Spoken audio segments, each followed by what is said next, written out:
Hey everybody, Ed here with the Digital Digest, and today I wanted to share my full review, the digitally digested segment for the Sony SEL24 to 240mm FE lens. Now FE stands for full frame E-mount, which means that even though this lens is optimized for full frame use like the A7R body that it's attached to right now, or the A7, A7S, A7 Mark II, or A7R Mark II, it will work on any E-mount body. Of course, the VG900, the other full-frame camera, I forgot to mention. So I have also been using it with my A6000, but keep in mind that in terms of balance and overall feel, it is a completely different experience, still very good results, and you do get a broader range because of the crop factor associated with the APS-C sensor that's under the hood.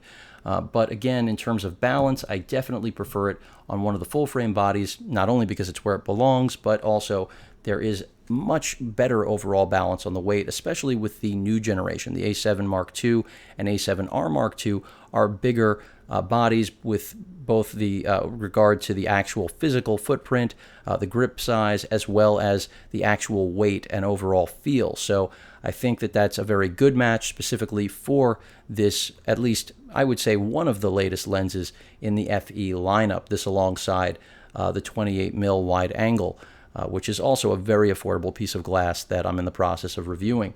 So what are you getting here for $1,000? Pretty much the zoom lens that I think a lot of FE owners, full-frame E-mount owners, were waiting for. Something that Sony traditionally gets a lot of flack for producing too many of, that is zoom lenses. For example, in the APS-C realm of their mirrorless operation, which is where this all began and evolved and developed from, Sony constantly was criticized for rehashing the 18 to 200 mil piece of glass. And I have to tell you that they waited, as a result, focused on prime and really high-end glass out of the gate, and I think that was a very good move on their behalf. Even though this doesn't have a constant aperture like something like I'm about to bring into frame, the G piece of glass, the 70 to 200 FE lens that I've had since launch, which is an amazing lens in my opinion, this still yields some of the best results that I've seen from an FE lens, especially while taking into account the incredible range that this has to offer, because 24 to 240 is just insane. On top of that, I think that the actual zoom ring, as well as the focus ring, both made out of rubber, both function exceptionally well. I know that may sound like a silly comment or compliment to give, but it's true. No actual movement beyond what is desired, no sag in the lens, no slippage. So that is really critical, especially when Sony was known for having some of those issues in the past with the SEL 18 to 200 line that I reviewed, even though it was rehashed 4 different ways, I believe. We had the original SEL 18 to 200, the power zoom, the slim version, and maybe it's only 3. But either way, the point is that this is the zoom lens I think many of you have been waiting for, those of you that want to have a single option for travel, convenience, and overall performance where you aren't going to feel like you're selling yourself short. Now, it does come with the obvious drawbacks of a full-frame zoom lens with this sort of range, beyond the fact, as I mentioned, it doesn't have a constant aperture that will satisfy many users. It's variable. You do have to expect softness at both extremes of this lens. So at its widest 24 or longest 240, you're going to see different sorts of problems, whether we're talking about softness, a little bit of distortion, but in my opinion, the compromise for the price as well as overall performance and the fact that this could fool you, in some cases it really does deliver macro-esque results, I think, again, it easily justifies its $1,000 price. And I'm going to get to exactly why right now. I'm going to take this, well, I'll leave it on body, and I'm going to bring out what I have been using up until this lens finally hit the market. And that's when it's going to become very obvious why this is such an attractive offering at its price. So out comes the Zeiss 24 to 70 constant f4 lens that I've been using. It's pretty much been living on my A7R since I got it. A lens that basically, got mixed reviews, but in my opinion is still unmatched in its form factor and overall performance when it comes to what it can do on the A7, A7R, well, really any of the alpha full-frame mirrorless interchangeable lens cameras.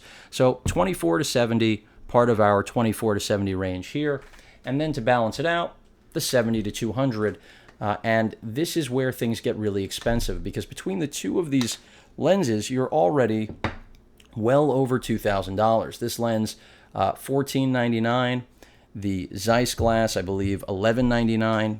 And even though either of these may go on sale, look at how much more weight you're actually physically carrying than a single lens like the one that's currently on the A7R that I'm reviewing. So not only do you have the advantage of a single lens providing the services of two lenses right here, you're also doing it at less than half the cost, granted without the Zeiss name or the G brand and control and capability, because this is a great lens overall in every way. One of the best, I think, in the FE lineup, really. And it does get, these two get a lot of use. In fact, I really believed this was all I was going to need for quite some time until the perfect primes for my own use hit the market. And that's not to say that the FE primes that launched weren't great. They were. But when you already own the RX1, you're waiting for something a little bit different than what, at least for me, was yet another 35 mil. Not to say that the 50 isn't great, it is, but, or 55, excuse me. But when you think about that cost and then the actual form factor, I mean, you can see that the Zeiss 24-70 is almost the same size. Literally only, I would say, maybe 10 centimeters more in terms of literal length. Of course, the barrel is thicker here. The Zeiss does go with a metal focus ring and zoom ring, as opposed to what we're getting with the zoom on the 24-240. You can also see that the zoom is, I'm not going to go as far as saying smoother, but it is definitely different in terms of mechanics and overall design, and that's to be expected. The Zeiss is in another class, generally speaking. That's what that name brings, is the proof of really getting best-in-class optics. Again, even though this lens got mixed reviews. The G glass, on the other hand, did not get mixed reviews. Everyone pretty much loved this, and for good reason. It took a lens that traditionally would weigh more and compressed it for this full-frame mirrorless system that Sony has so beautifully put together, especially capping now with that R Mark II, which I think this is going to complement incredibly well. But if you don't want to spend that money, if you don't want to have to worry about swapping lenses in the field and what comes with that, because it is definitely a negotiated compromise in itself, that's where this lens is a stunner. Again, we don't get the constant f4 aperture that we have in the Zeiss or in the G-Glass Torpedo over here, but we do have a compact form factor, something that really I think is going to please both consumer, prosumers, even some amateurs and professionals alike, just because the difference, I'm not going to say is negligible, but many already critiqued and didn't care for the fact that these lenses at a much higher price were f4 and not even faster. So the fact that this is variable, I think, becomes not a marginal problem, but something that's less important than if these were f2.8 lenses, for example, if we had that extra capability. Because it's closer in performance, but still not the same, I think it makes the 24-240 even more compelling.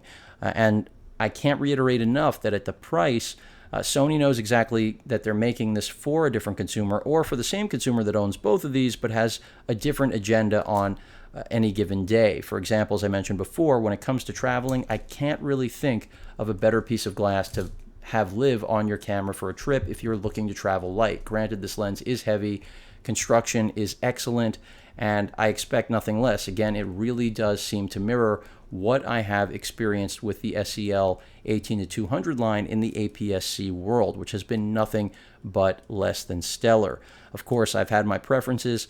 I do prefer the original SEL 18-200 as well as the Power Zoom. I think those are the two best that they ever made. Different uses completely, one more video-centric than the other, but the whole point is that what these lenses have always provided is just best-in-class optics, and Sony has kept the price in line with those previous gens and added to the actual focal range. And remember, if you stick this on any other APS-C E-mount body, you're only expanding your range, I think, to roughly 300 in reach. So I mean, or it might be a little bit more, excuse me. It's a 1.5 times crop factor. So I really see no net negative benefit here with the 24-240, only positive things. And that's really been my experience. On the A7R, have I experienced some shutter shock handheld? Yes, I have.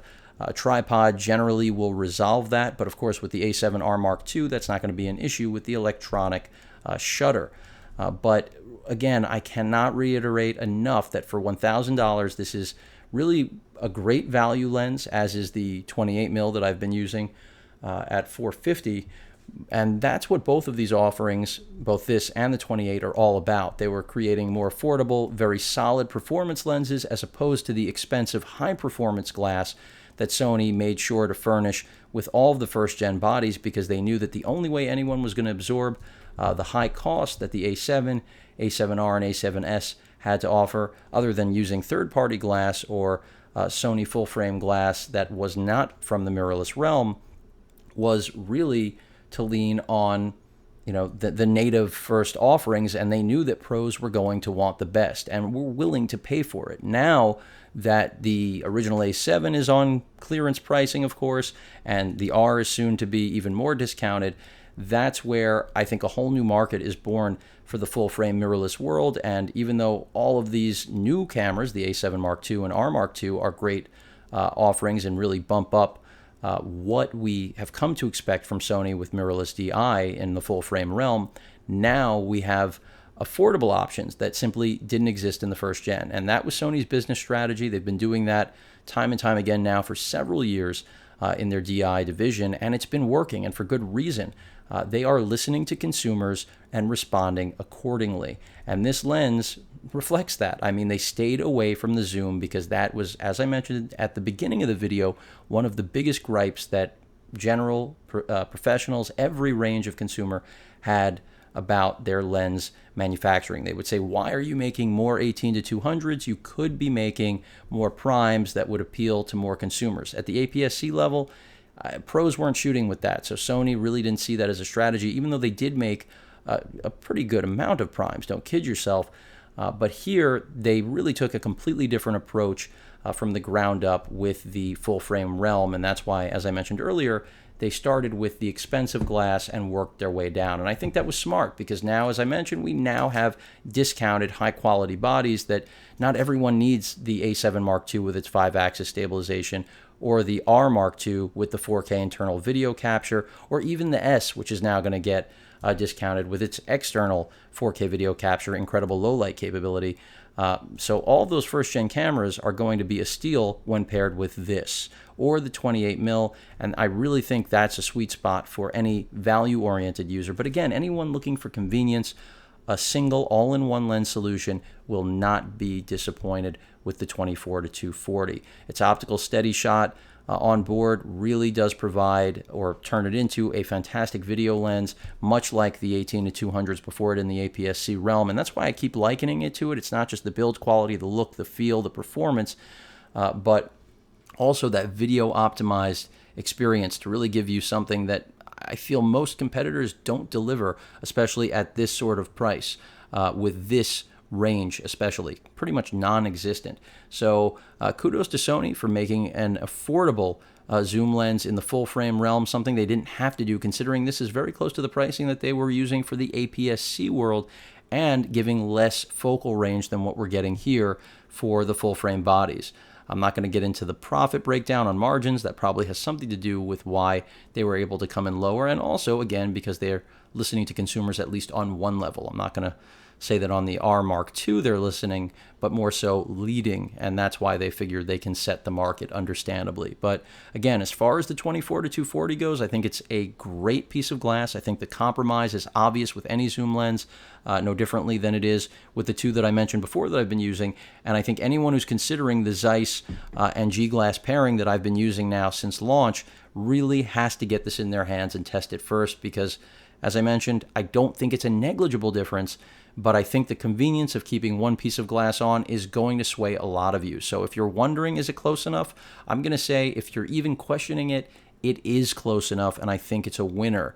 On the other hand, if you must absolutely have the best, then there's no question the G-Glass, the 70-200, and the Zeiss, since they both are stabilized, both f4, and really provide best-in-class, I would say, compromise for zoom lenses, you're not going to beat those if money is no object, if value is not your primary motive, and convenience at that, because swapping them isn't fun, but also not a big deal when you think about two lenses being able to basically cover almost all of the range that I think most users could practically need. In fact, some don't need the 70-200.